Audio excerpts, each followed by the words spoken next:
Hello, I'm Sadiq Mansoori, and in this video, I'm going to discuss Mahatma Gandhi's essay National Education.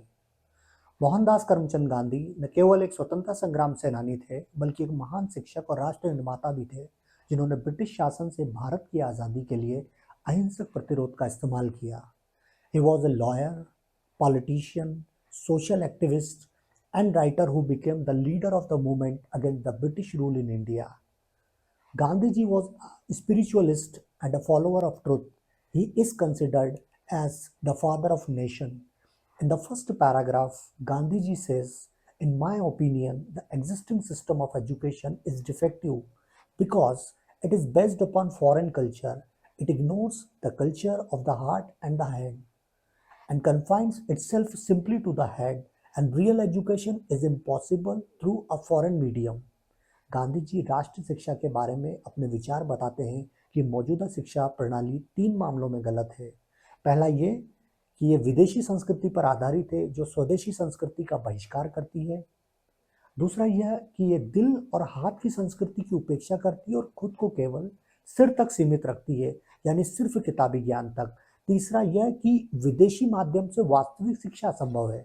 Gandhi ji कहते हैं, लगभग शुरू से ही हमारे स्कूलों की किताबों का संबंध उन बातों से नहीं होता जिनसे बच्चों को दैनिक जीवन में काम पड़ता है, बल्कि उन बातों से संबंधित होती है जिनसे वे पूरी तरह अनजान और अपरिचित होते हैं.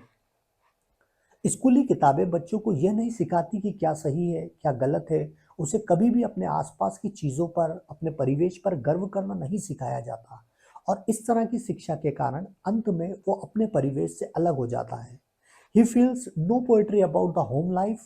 The village's scenes are all sealed book to him. उसकी अपनी सभ्यता उसे मूर्ख और अंधविश्वासी बताई जाती है. यह शिक्षा उन्हें उनकी पारंपरिक संस्कृति से दूर करती है. गांधी जी कहते हैं, यदि मेरे बस में होता तो मैं वर्तमान की स्कूली किताबों में से अधिकतर को नष्ट कर देता और वे किताबें लिखवाता जिनका संबंध घर के जीवन से होता है, ताकि एक लड़का जैसा वो सीखे उस पर तत्काल प्रतिक्रिया दे सके. Gandhiji says, if the mass of educated youth are not entirely denationalized, it is because the ancient culture is too deeply embedded in them to be altogether uprooted even by an education adverse to its growth.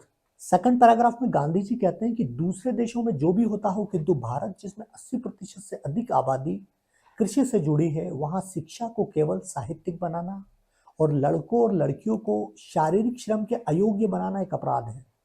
वास्तव में मेरा मानना है कि हमारे समय का बड़ा हिस्सा रोटी कमाने के लिए श्रम करने में चला जाता है. हमारे बच्चों को बचपन से ही श्रम की गरिमा एवं उसका महत्व को सिखाना चाहिए, जिससे आगे चलकर वह श्रम का तिरस्कार ना करे. यह दुख की बात है कि हमारे स्कूल के लड़के शारीरिक श्रम को तिरस्कार की दृष्टि से देखते हैं. He says our children should not be so taught as to despise labor.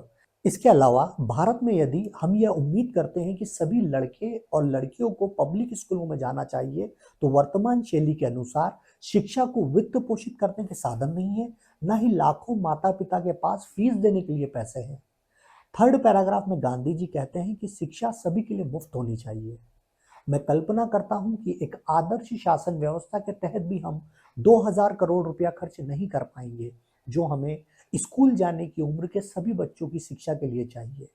Gandhi ji कहते हैं कि हमारे बच्चों को उनके द्वारा प्राप्त सभी शिक्षा के लिए आंशिक या पूर्ण रूप से श्रम के रूप में भुगतान करवाना चाहिए, यानी जो शिक्षा वे ले रहे हैं उसके बदले कुछ कार्य करें. ऐसा श्रम सभी के लिए हाथ से कताई और हाथ से बुनाई ही हो सकता है.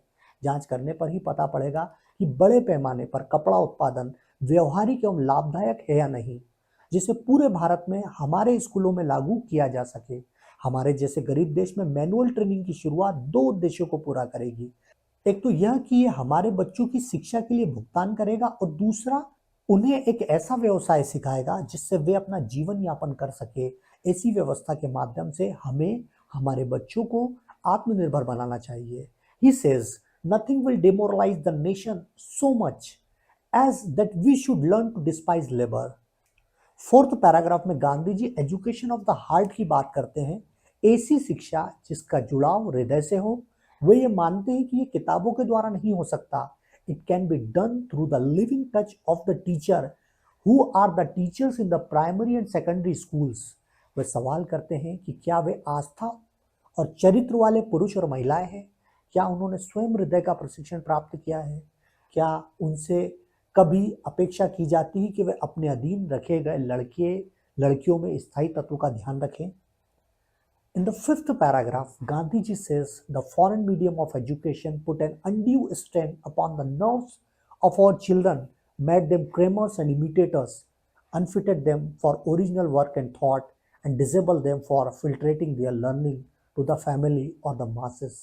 यानी वे मीडियम ऑफ इंस्ट्रक्शन की बात करते हैं कि विदेशी माध्यम द्वारा शिक्षा ने हमारे बच्चों के दिमाग पर अनावश्यक दबाव डाला है, उन्हें ढोंगी और नकलची बना दिया है, उन्हें मूल काम और विचार के लिए अनुपयुक्त बना दिया है।